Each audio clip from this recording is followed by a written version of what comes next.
Hello students, welcome to my new video. हर बार की तरह इस बार भी हम आपके लिए लेकर आ गए हैं त्रैमासिक परीक्षा 2021 कक्षा 10वीं विज्ञान का। यहाँ पर मैं आपके लिए पेपर का सॉल्यूशन लेकर आ चुका हूँ। छात्रों, ये जो पेपर है यूट्यूब पर बहुत वायरल हो रहा था, तो मैं सोचा क्यों ना आपके लिए भी इसका सॉल्यूशन जो है आपके लिए बना दी जाए। तो वीडियो को जो है पूरा कंटिन्यू देखिएगा। प्रत्येक प्रश्न को जो है आपको समझाते चलूंगा, तो आपको जो है समझते चलना है। आपको समझने पर विशेष ध्यान देना है। यदि आप वीडियो को देखकर समझ लेते तो आपको जो है वीडियो देखते देखते ही आपको जो है पूरा यहाँ पर रट जाने वाला है। तो छात्रों, आपको इन प्रश्नों की तैयारी जो है विशेष रूप से यहाँ पर कर लेनी है। तो चलिए अब हम शुरू करते हैं। वीडियो थोड़ा सा लंबा हो सकता है क्योंकि हम आपको जो है प्रत्येक प्रश्न को यहाँ पर समझाएंगे। तो आप इस वीडियो के लिए नीचे जो लाइक बटन दिख रहा है उस लाइक बटन को आप जरूर से दबा देना। चलिए अब हम वीडियो को बिना किसी देरी का यहाँ पर शुरू करते हैं। तो छात्रों, यहाँ पर देखिए, सबसे पहला हम यहाँ पर सही विकल्प चुनकर लिखना है। बहुत ही इंपॉर्टेंट क्वेश्चन है, आपके वायरल पेपर यहाँ पर हो रहा था, बहुत वायरल हो रहा था ये वाला पेपर। तो देखिए, पहले क्वेश्चन आपको दिया है, यहाँ पर आपको सही विकल्प चुनकर लिखना है। पहला आपको दिया है Fe plus CSO4 tends to FeSO4 plus Cu। उपरोक्त अभिक्रिया कौन सी है? तो छात्रों, उपरोक्त जो आपको अभिक्रिया दिख रही है यह है विस्थापन अभिक्रिया। विस्थापन अभिक्रिया में होता है क्या छात्रों? अभिकारकों के जो आयन होते हैं, आयनों का क्या हो जाता है छात्रों? विस्थापन हो जाता है। जैसे कि देखिए, यहाँ पर Fe है, यहाँ पर ACO4 है। तो देखिए, SO4 से क्रिया किसने कर लिया? Fe ने कर लिया। यहाँ पर बन गया FeSO4। मतलब कि जो SO4 है, SO4 क्या है? आयन है। आयन इसके साथ जुड़ गया, प्लस बचा क्या आपके पास? बचा आपके पास सिर्फ Cu। तो यहाँ पर आखिरी में बचा Cu। दूसरा हम देखते हैं, निम्न में से कौन सा प्रबल अम्ल नहीं है? तो क्या इंग्लिश बोलने से लगता है आपको डर? तो डरना बंद कीजिए और डाउनवर्ड के इंग्लिश स्पीकिंग कोर्स के साथ आज ही जुड़ जाइए, जहां इंग्लिश के टॉप एक्सपर्ट्स आपको हिंदी भाषा की मदद से इंग्लिश बोलना सिखाएंगे, वो भी एकदम बेसिक से। अगर आप इंग्लिश बोलने से हिचकिचाते हैं, अपने इंटरव्यू के लिए इंग्लिश सीखना चाहते हैं और अपने आप को इंग्लिश में हीरो बनाना चाहते हैं, तो ये कोर्स आपके लिए है। आज ही डाउनलोड ऐप पर आकर ये कोर्स खरीदिए और अपने इंग्लिश बोलने के सपने को पूरा कीजिए। तो छात्रों, यहाँ पर देखिए, जो प्रबल अम्ल नहीं है वह है H2CO3। तीसरा में दिया है, वृक्क की छनन इकाई क्या कहलाती है? छात्रों, तो देखिए, वृक्क की जो छनन इकाई है वह नेफ्रॉन यहाँ पर कहलाती है। मतलब जिससे जो वृक्क की जो अशुद्धि होती है वह छनती है, वह यहाँ पर नेफ्रॉन कहलाती है। चौथा में दिया है, हाइड्रा जो नामक जीव है उसमें प्रजनन किस विधि के द्वारा होता है? तो छात्रों, विखंडन विधि के द्वारा जो है प्रजनन, यानी कि जो हाइड्रा है वह यहाँ पर जनन यानी कि अपने संतान जो है उत्पन्न करता है। पांचवा में दिया है, तारों के टिमटिमाने का कारण है। तो छात्रों, तारे के टिमटिमाने का कारण है अपवर्तन। दूसरे में हमें यहाँ पर रिक्त स्थान की पूर्ति करना। तो देखिए, यहाँ पर हमें दिया है गोली दर्पण की फोकस दूरी उसकी वक्रता त्रिज्या की खालिस्तान होती है। तो यहाँ पर आएगा छात्रों आदि। मतलब जो गोली दर्पण होता है उसमें जो फोकस दूरी f का मान होता है वह उसकी वक्रता त्रिज्या r का आधा यहाँ पर होता है। ये इसका जो है फॉर्मूला भी यहाँ पर हो जाता है। दूसरा हम देखते हैं छात्रों, यहाँ पर दिया है कि पौधों में पौधों में खाद्य पदार्थों का स्थानांतरण खालिस्तान ऊतकों द्वारा होता है। किसके द्वारा होता है छात्रों? फ्लोएम ऊतक द्वारा होता है। पौधों में खाद्य पदार्थों का स्थानांतरण जो है फ्लोएम ऊतक द्वारा होता है। तीसरा, केब्स चक्र क्रिया खालिस्तान के अंदर पूर्ण होती है, माइटोकॉन्ड्रिया के अंदर पूर्ण होती है। चौथा में दिया है, मेंढक के हृदय में खालिस्तान कक्ष होते हैं। तो छात्रों देखिए, मेंढक के हृदय में जो है 3 कक्ष यहाँ पर होते हैं। पांचवा में दिया है, लोहे में जंगगणना खालिस्तान क्रिया का उदाहरण है। तो छात्रों, लोहे में जंगगणना जो है संचारण क्रिया का उदाहरण है। संचारण संचारण में होता है कि छात्रों, वायु की नमी में जो धातु होता है उसमें जो है कई सारी अशुद्धियां लग जाती है, जैसे जंग लग जाती है, उस हम यहाँ पर संचारण कहते हैं। तीसरे में छात्रों, में यहाँ पर जो है सही जोड़ी बनाना। तो देखिए, पहला आपको दिया है विरंजक चूर्ण। तो देखिए छात्रों, विरंजक चूर्ण की जो सही जोड़ी, विरंजक चूर्ण का सूत्र क्या होता है छात्रों? CaOCl2। दूसरा, प्लास्टर ऑफ पेरिस का सूत्र होता है छात्रों CSO4 इंटू 1/2H2O। इस प्रकार आपको सही जोड़ी मिलान करना है। तीसरा, जिप्सम का सूत्र होता है CSO4 इंटू 2H2O। चौथा दिया है ऑक्जेलिक अम्ल का सूत्र होता है कोष्टक में COOH2। पांचवा में दिया है सिरका का सूत्र होता है CH3COOH। अब छात्रों, यहाँ पर हमें एक वाक्य फिर एक शब्द में उत्तर लिखना। तो देखिए, पहला हम देखते हैं, नींबू और संतरे में उपस्थित अम्ल का नाम लिखिए। तो छात्रों, नींबू और संतरे में कौन सा अम्ल उपस्थित होता है? नींबू और संतरे में उपस्थित अम्ल का नाम है क्या? साइट्रिक अम्ल। दूसरा, शुद्ध जल में हाइड्रोजन आयनों की संख्या कितनी होती है? तो हाइड्रोजन आयनों की संख्या यहाँ पर होती है 7। तीसरा में दिया है लेंस की क्षमता का सूत्र लिखिए। तो छात्रों लेंस की क्षमता का सूत्र होता है P बराबर 1/2 ना, ये आपको बेसिक रूप से याद रखना है। लेंस की क्षमता का सूत्र होता है P इज इक्वल टू से 1/2। ये आपको अभी आगे वाले प्रश्न में देखने को मिलेगा। चौथा में दिया है दर्पण सूत्र लिखिए। तो छात्रों दर्पण सूत्र होता है 1/f बराबर से 1/v प्लस 1/u। पांचवा में दिया है प्लेनेरिया में प्रजनन प्रजनन की विधि का नाम लिखिए। तो छात्रों यहाँ पर देखिए प्लेनेरिया में प्रजनन किससे होता है, आप संतान किससे उत्पन्न करते हैं, अलैंगिक विधि से उत्पन्न करते हैं, मतलब कि उनमें जो है उन्हें लिंग की आवश्यकता यहाँ पर नहीं होती है। अब देख छात्र प्रश्न 5 में दिया है उदासीनीकरण अभिक्रिया का एक उदाहरण लिखिए। दो अंक के प्रश्न यहाँ पर स्टार्ट हो जाते हैं। तो हम यहाँ पर देखेंगे उदासीनीकरण अभिक्रिया। तो छात्रों देखिए जब अम्ल जो है किसी क्षार से क्रिया करता है, समझिएगा, जब जो अम्ल है किसी क्षार से क्रिया करता है तब लवण और जल बनता है। इससे हम क्या कहते हैं, उदासीनीकरण अभिक्रिया कहते हैं। तो जैसे कि देखिए यहाँ पर HCl जो है क्या है, अम्ल है, ये NaOH क्षार से यहाँ पर क्रिया कर रहा है। तो देखिए यहाँ पर जो NaCl है वह इस Cl से क्या कर लेता है, अभिक्रिया करके यहाँ पर NaCl बना लेगा। प्लस देखिए छात्रों यहाँ पर एक हाइड्रोजन है और यहाँ पर एक हाइड्रोजन है, कुल मिलाकर 2 हाइड्रोजन है और यहाँ पर जो है एक ऑक्सीजन है। तो देखिए यहाँ पर प्लस में बन जाएगा H2O। NaCl मतलब कि नमक, नमक को हम कहते हैं क्या, लवण, और H2 क्या है छात्रों, जल यहाँ पर है।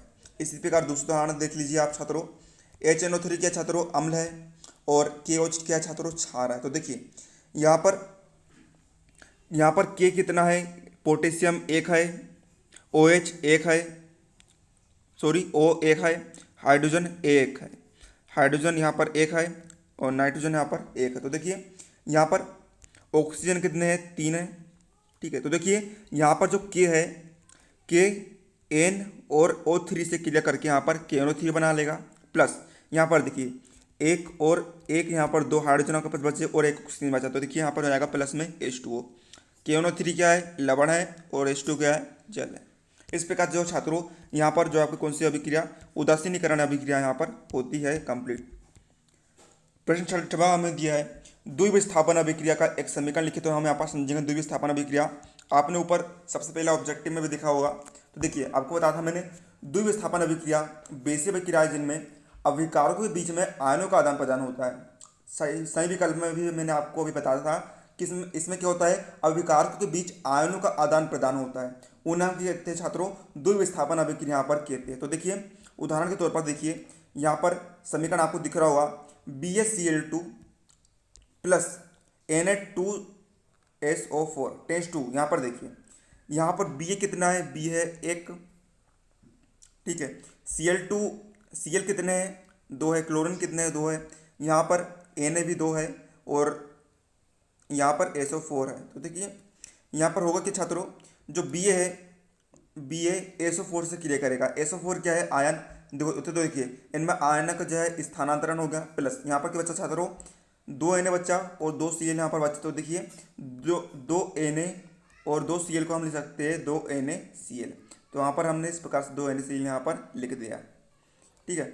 BaCl2 को हम कहते हैं बेरियम क्लोराइड और NO2SO4 को हम कहते हैं sodium sulphate. BSO4 barium sulphate, 2 NaCl को हम कहते हैं सोडियम क्लोराइड। उपरोक्त अभिक्रिया में Cl माइनस तथा SO4 2 माइनस ये क्या है छात्रों, आयन है, इनका आदान प्रदान हो रहा है, इसलिए द्विविस्थापन अभिक्रिया का उदाहरण है ना। द्विविस्थापन अभिक्रिया में क्या होता है, अभिकारकों के आयनों के बीच आदान प्रदान यहाँ पर हो जाता है। 7वां में दिए परिवर्तन का आपको नियम लिखना चाहता हूँ। तो देखिए हम परिवर्तन लिख लेते हैं। देखिए परिवर्तन आपको पता होगा छात्रों, परिवर्तन में होता क्या है, देखिए किसी सतह पर प्रकाश की किरण आपतित होती है तो वह उसी माध्यम में, उसी दिशा में, उसी माध्यम में वापस यहाँ पर लौट जाती है। देखिए मतलब ये जो किरण है यहाँ पर आई और पुनः उसी माध्यम में वापस चले गई। इसे हम कहते हैं कि छात्रों सत्य कहते हैं, इसे हम कहते हैं आपतित किरण यानी कि आई, इसे हम कहते हैं परिवर्तित किरण यानी कि आर। तो देखिए छात्रों बीच में क्या डालते हैं छात्रों, बीच में लगाता है अविलंब, है ना। तो देखिए पहला नियम क्या है, आपतित किरण, परिवर्तित किरण और अविलंब तीनों एक ही तल पर होता है ना। देखिए यहाँ पर ये आपतित किरण है, ये अपवर्तित किरण है, परिवर्तित किरण है और ये अविलंब, तीनों देखिए यहाँ पर एक ही तल या फिर सतह पर स्थित है। दूसरा आपतन कोण आई और प्रवर्तन कोण आर का मान जो होता है सदैव यहाँ पर बराबर होता है। तो छात्रों यह था आपका परावर्तन के नियम। 8वां क्वेश्चन यहाँ पर देखते हैं प्लाज्मा क्या है। तो देखिए समझते हैं हम प्लाज्मा। प्लाज्मा जो होता है रंगीन चिपचिपा पदार्थ होता है जिसमें अधिक पानी और प्रोटीन यहाँ पर होते हैं। बहुत ही चिपचिपा है, जब आप उसमें हाथ हाथ में लेंगे तो देखिए इतना चिपचिपा होता है कि आपको जो चिट्टे से चिट्टे आपको जो हाथ यहाँ पर हो जाते हैं। बहुत अधिक पानी उसमें प्रोटीन होता है। 9वां देखते हैं अग्नाशय का प्रमुख कार्य क्या है लिखते। तो हम यहाँ पर समझते हैं अग्नाशय का प्रमुख कार्य। तो देखिए आप दो कार्य भी यहाँ पर लिख देंगे चल जाएगा। तो देखिए हम यहाँ पर देखते हैं अग्नाशय के कार्य। तो देखिए पहला यहाँ पर दिया है कि अग्नाशय अग्नाशय रस का निर्माण करता है। ठीक है, जो अग्नाशय होता है वह अग्नाशय रस का उत्पादन निर्माण करता है। इस रस में 3 प्रकार के एंजाइम यहाँ पर होते हैं। कौन कौन से एंजाइम होते हैं? ट्रिप्सिन, एमाइलोसिन एवं एस्टीएथिन, जो प्रोटीन को पेप्टोन, स्टार्च को ग्लूकोज तथा वसा को वसाम्ल और ग्लिसरॉल में परिवर्तित करते हैं। दूसरा, यह इंसुलिन हार्मोन उत्पन्न करता है ना। छात्रों जो शुगर की कमी होती है, जब शुगर वाले जो पेशेंट होते हैं उन्हें किसकी कमी के कारण शुगर होती है? उन्हें इंसुलिन हार्मोन कमी के कारण शुगर यहाँ पर होती है। तो ये क्या करता है छात्रों? इंसुलिन हार्मोन को स्रावित यानी कि उत्पन्न करता है और ये शरीर में ग्लूकोज है ना, ग्लूकोज की सांद्रता को स्थिर बनाए रखता है। मतलब ग्लूकोज की मात्रा को जो है नियमित रखता है, ना तो कम ना तो ज़्यादा, एवं उसके उपापचय की गति को नियंत्रित करता है। तीसरा आपको दिया है ये ग्लूकेगिन हार्मोन स्रावित करता है जो कार्बोहाइड्रेट उपापचय में यहाँ पर भाग लेता है। कोई भी दो आप यहाँ पर कार्य लिख देंगे तो आपको जो है काम चल जाएगा। यहाँ पर 10वां क्वेश्चन हमें यहाँ पर दिया है ऊष्माक्षेपी अभिक्रिया किसे कहते हैं? उदाहरण सही लिखिए। ऊष्माक्षेपी यानी होता है छात्रों देना और शोषी यानी होता है ग्रहण करना। ठीक है, ऊष्माक्षेपी में होता है कि छात्रों ऊष्मा जो होती है ग्रहण होती है और ऊष्माक्षेपी में ऊष्मा का उत्सर्जन यानी होता है, यानी जो ऊष्मा है बाहर निकल जाती है। तो देखिए यहाँ पर हम समझते हैं ऊष्माक्षेपी अभिक्रिया। तो देखिए जिन अभिक्रियाओं में उत्पाद के निर्माण के साथ साथ ऊष्मा जो है उत्पन्न होती है, मतलब कि ऊष्मा जो है उत्सर्जित हो जाती है, निकल आती है, उन्हें हम ऊष्माक्षेपी रासायनिक अभिक्रिया कहते हैं। जैसे कि देखिए यहाँ पर ए और बी क्या है? 2 अभिकारक है, इनसे सी और डी उत्पाद बने। उत्पाद बनने के साथ ही इसमें जो ऊष्मा है वह यहाँ पर उत्सर्जित हो गई। तो देखिए इन अभिक्रियाओं में अभिकारकों की कुल ऊर्जा उत्पादों की कुल ऊर्जा से अधिक होती है। मतलब जो अभिकारक होते हैं उनकी जो ऊर्जा होती है वे उत्पाद जो होते हैं उनकी ऊर्जा से यहाँ पर अधिक होती है। मतलब कि अभिकारकों की ऊर्जा जो है उत्पादी की ऊर्जा से क्या है? बड़ी है। ये चिन्ह किसका होता है छात्रों? बड़े का चिन्ह यहाँ पर होता है। ऊष्माक्षेपी अभिक्रियाओं के कुछ अन्य उदाहरण यहाँ पर निम्नलिखित है। पहला आप देखिए प्राकृतिक गैस का दहन। तो देखिए छात्रों आप यहाँ पर समझिएगा, देखिए क्या देखिए आपको CH4 + 2O2। तो देखिए छात्रों यहाँ पर कार्बन कितना है? कार्बन है यहाँ पर 1, हाइड्रोजन है यहाँ पर 4, ऑक्सीजन है यहाँ पर 2 2 4। तो छात्रों यहाँ पर क्रिया होती है। तो देखिए एक कार्बन जो है 2 ऑक्सीजन से मिलकर यहाँ पर CO2 बना लेता है। तो देखिए 2 ऑक्सीजन को गए तो यहाँ पर कितने ऑक्सीजन बचे छात्रों? 2 ऑक्सीजन यहाँ पर बचे हैं। अब देखिए 4 हाइड्रोजन और 2 ऑक्सीजन यहाँ पर बचे। तो देखिए छात्रों यहाँ पर अभिक्रिया हो गई 2H2 यानी कि 4 हाइड्रोजन और प्लस 2 ऑक्सीजन। तो देखिए छात्रों इस प्रकार से जो अभिक्रिया हो गई CO2 + 2H2O वो यहाँ पर बन गया। CO2 यानी कि कार्बन डाइऑक्साइड और H2O यानी कि जल, और जो ऊर्जा है वे भी यहाँ पर उत्सर्जित यहाँ पर हो गई। दूसरा हम यहाँ पर देखते हैं साग सब्जियों का विघटित होकर कंपोस्ट बनाना भी ऊष्माक्षेपी अभिक्रिया का ही उदाहरण है। मतलब कि जो सब्जी होती है वे घटित हो जाती है, पच जाती है ना, और क्या बनता है? कंपोस्ट यानी कि खाद बन जाती है। वे क्या है? ऊष्माक्षेपी का एक उदाहरण यहाँ पर है। अब 11वें क्वेश्चन में यहाँ पर देखते छात्रों रेखीय आवर्धन से क्या है स्पष्ट यहाँ पर आपको करना है। तो देखिए छात्रों हम समझते हैं रेखीय आवर्धन। तो देखिए लेंस व दर्पण से बने किसी वस्तु के प्रतिबिंब की लंबाई है ना, लेंस या फिर दर्पण से कोई वस्तु का जो प्रतिबिंब की जो लंबाई होती है उस वस्तु की लंबाई के अनुपात को रेखीय आवर्धन कहते हैं। समझिएगा, मतलब कि देखिए मान के चलिए क्या है, ये एक वस्तु और इसका क्या बन रहा है? यहाँ पर देखिए एक प्रतिबिंब यहाँ पर बन रहा है। तो देखिए छात्रों जो वस्तु की लंबाई होती है और जो प्रतिबिंब की लंबाई होती है उनका जो अनुपात होता है हम उन्हें कहते हैं रेखीय आवर्धन कहते हैं। इसे हम यहाँ पर जो है m से प्रदर्शित यहाँ पर करते हैं। रेखीय आवर्धन क्या है? एक मात्रहीन राशि है, मतलब किसी को कोई भी मात्रक यहाँ पर नहीं होता है। अब छात्रों यहाँ पर देखते हैं हम 12वां क्वेश्चन आपको दिया है एक उत्तल लेंस की फोकस दूरी कितनी है छात्रों? 40 सेंटीमीटर है। उस लेंस की हमें क्षमता की गणना करनी है। लेंस की क्षमता का सूत्र हमने छात्रों यहाँ पर रिक्त स्थान में भी देख लिया था। P बराबर से होता है 1/f। तो देखिए यहाँ पर देख छात्रों, लेंस की क्षमता आपको कितनी दी गई छात्रों, लेंस की क्षमता, लेंस उत्तर लेंस की फोकस दूरी आपको दी है कितनी, +40 सेंटीमीटर। 100 सेंटीमीटर बराबर से होता है कि छात्रों 1 मीटर यहाँ पर होता है। तो देखिए हम करेंगे क्या, सेंटीमीटर को मीटर में बदलने के लिए हम 40 में 100 का भाग दे देंगे। तो देखिए अब हम यहाँ पर लेंस की क्षमता सूत्र लगा देंगे। लेंस की क्षमता बराबर से होता है 1/f। तो देखिए यानी कि 1/, फोकस दूरी, तो देखिए 1/, फोकस दूरी का मान हमें यहाँ पर दिया है 40/100 मीटर। तो देखिए 1/40/100। तो देखिए यहाँ पर जो 100 है वह ऊपर आ जाएगा, बटे में 40 चला जाएगा। तो देखिए यहाँ पर 40 में 100 का भाग जाएगा कितने बार, 2.5 बार। तो छात्रों यहाँ पर जो लेंस की क्षमता है यहाँ पर निकल कर आ जाएगी 2.5 डाईऑप्टर। लेंस की क्षमता का मात्रक क्या होता है छात्रों, डाईऑप्टर डी होता है। ठीक है, तो जो चिन्ह फोकस का होगा वही लेंस की क्षमता का भी होगा, क्योंकि चिन्ह परिपाटी के अनुसार फोकस दूरी लेंस के प्रकाश केंद्र से धनात्मक होता है। अब हम यहाँ पर देखेंगे छात्र, आपको अगला क्वेश्चन दिया है प्रकाश संश्लेषण से कि आप क्या समझते हैं, इसका समीकरण लिखिए। हमें यहाँ पर प्रकाश संश्लेषण के बारे में यहाँ पर बताना है। तो यहाँ पर देखिए हम समझते हैं प्रकाश संश्लेषण बहुत ही ईजी है छात्रों। मैं आपको समझा इसलिए रहा हूँ ताकि जो यदि आपने इससे पहले जो प्रश्न है उसे नहीं पढ़ा है, याद नहीं करा है, तो आप इसे समझ भी सके और आप उसे तुरंत याद करके याद भी कर सके, ताकि आप जो है परीक्षा में से भूल ना पाओ। तो देखिए हम समझते हैं यहाँ पर प्रकाश संश्लेषण। प्रकाश संश्लेषण हरे पौधे प्रकाश संश्लेषण जो है, हरे पौधे सूर्य के प्रकाश द्वारा क्लोरोफिल नामक वर्णक की उपस्थिति में कार्बन डाइऑक्साइड और जल के द्वारा कार्बोहाइड्रेट का निर्माण करते हैं और ऑक्सीजन गैस बाहर निकालते हैं। इस प्रक्रिया को प्रकाश संश्लेषण कहते हैं। समझिएगा। देखिए यहाँ पर क्या कह रहा है, हरे पौधे जो है सूर्य के प्रकाश द्वारा, ठीक है, क्लोरोफिल नामक वर्णक की उपस्थिति में कार्बन डाइऑक्साइड और जल के द्वारा, है ना, मतलब कि देखिए कार्बन डाइऑक्साइड है यहाँ पर 6×2 हमने ले लिए है। ठीक है, कार्बन डाइऑक्साइड लिए हमने कितने, 6 अनुपात में यहाँ पर लिए है।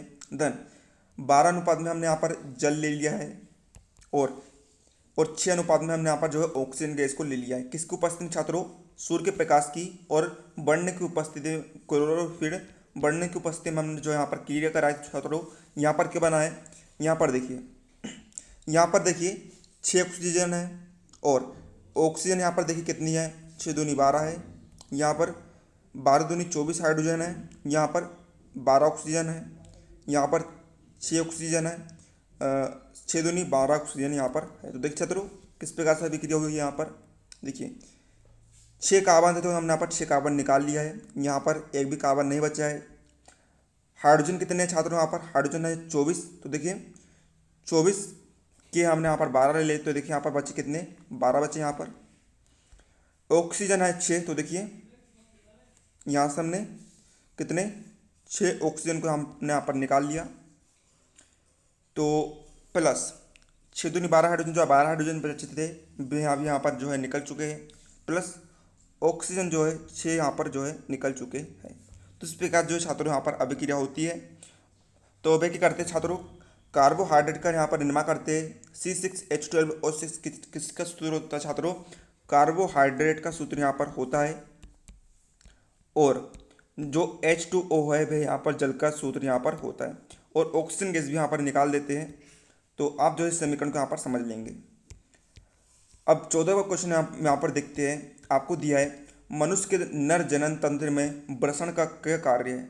तो देखिए हम समझते हैं वृषण का कार्य, हम यहाँ पर समझते हैं दोनों वृषणों का प्रमुख कार्य, जो वृषण होते हैं मतलब जो आपने देखा होगा जो गोटियाँ होती है नीचे की लटकी हुई, का प्रमुख काम शुक्राणुओं और पुरुष हार्मोनों टेस्टोस्टेरोन नामक अंतः स्त्राव का उत्पादन करना यहाँ पर होता है ना। मतलब कि वे क्या करते हैं, शुक्राणु और हार्मोन जो होते हैं पुरुष के, उसका यहाँ पर स्त्राव करते हैं, है ना। दोनों वृषणों में बड़ी संख्या 50 करोड़ प्रतिदिन में शुक्राणु का उत्पादन होता है।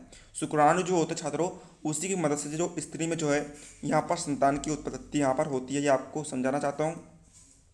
एक बार में बाहर आए वीर्य 2 से 3 मिलीलीटर में लाखों शुक्राणु यहाँ पर होते हैं, है ना। यदि आपने वीर्य को निकाल दिया तो आपसे जो है लाखों संख्या में यहाँ पर शुक्राणु जो है यहाँ पर निकल जाते हैं। तो ये तो बायोलॉजी का चैप्टर है।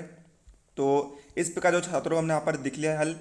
तो अगले वीडियो में जो आपको 15 से लेकर जो 30 तक के प्रश्न को हल है वे आपको मिल लाएंगे भाग 2 में। 3 अंक और 4 वाले अंक वाले प्रश्न को हल मिल लाएंगे। वीडियो जो है ज़्यादा लंबा हो गया इसलिए मैं आपको 2 पार्ट में डिवाइड कर रहा हूँ। तो मिलते हैं अगले वीडियो, तब तक के लिए जय हिंद जय भारत। उसकी लिंक जो है आपको डिस्क्रिप्शन में यहाँ पर देखने को मिल जाएगी।